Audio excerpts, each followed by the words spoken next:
Mga idol, naalala niyo pa ba ang lugar kung saan bumagsak ang Cebu Pacific na eroplano noong February 2, 1998? Yang itinuro ko mga idol, dyan po banda bumagsak ang eroplano. At ito po ang napapatunay idol.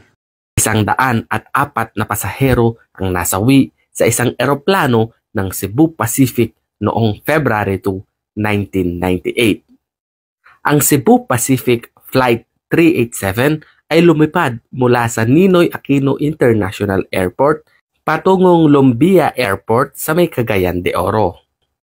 Umalis ito sa Maynila ng alas 9 ng umaga pero dumaan muna ito sa may Tacloban para sa isang stopover. Hindi malinaw kung kasama talaga ito sa plano na bumaba muna ang eroplano sa may Tacloban para mag-pick up ng mga gulong para i-deliver sa isa pang Cebu Pacific na eroplano. Pagkatapos sa Tacloban ay lumipad muli ang eroplanong ito at ang huling usap ng air traffic controller sa mismong eroplano ay 15 minuto bago ito lalapag sa may Cagayan de Oro Airport. Sa huling usapan ng air traffic controller at ng piloto ay sinabi nitong 68 kilometers na lamang ang kanilang layo mula sa airport.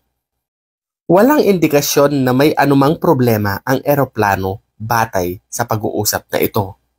Biglaan ang pagkawala ng eroplano sa radar at nalaman na lamang nito na bumagsak ang eroplano sa may Mount Sumagaya sa may Claveria. Ang pagbagsak ng eroplanong ito ay pinagmulan ng samut-saring kontrobersiya at mga espekulasyon. Dagdag pa sa ulat, bagamat maganda ang panahon ng airport noon, ang bundok naman ay nababalutan ng makapal na fog. Ang nooy Chief of Staff na si General Clemente Mariano ay may espekulasyon na ang eroplano ay halos malagpasan ang taas ng bundok pero dumanas ito ng tinatawag na downdraft. Pero ayon kay Jesus Torresa, ang mapa ng Air Traffic Office na ginamit ay magkaiba sa aktual na taas ng bundok. 5,000 feet ang nasa mapa pero ang aktual na taas ng bundok ay nasa 6,000 feet.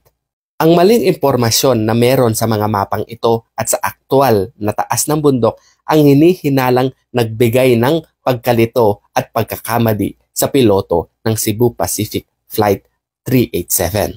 Sa huli, ang pagkasawi ng 79 na pasahero at kabilang ang 5 crew member ay sinabi nilang dahil ito sa pilot error. At ito na po siya mga idol. Dami ng mga turistang pumunta dito dahil maganda na po ang lugar nila. Pinagandahan kasi. At dito mga idol ay makikita nyo ay daming sasakyan dito nakaparking kasi daming dumadayo dito at nagpa-picture kasi malapit lang ang highway. Ito mga idol kung makikita nyo daming tao. Yan po. Kasi nasa mataas na bundok kasi ito. At yung sa ibaba naman ay makikita nyo. Yan o, yan o. Diba? Ang daming views na magaganda.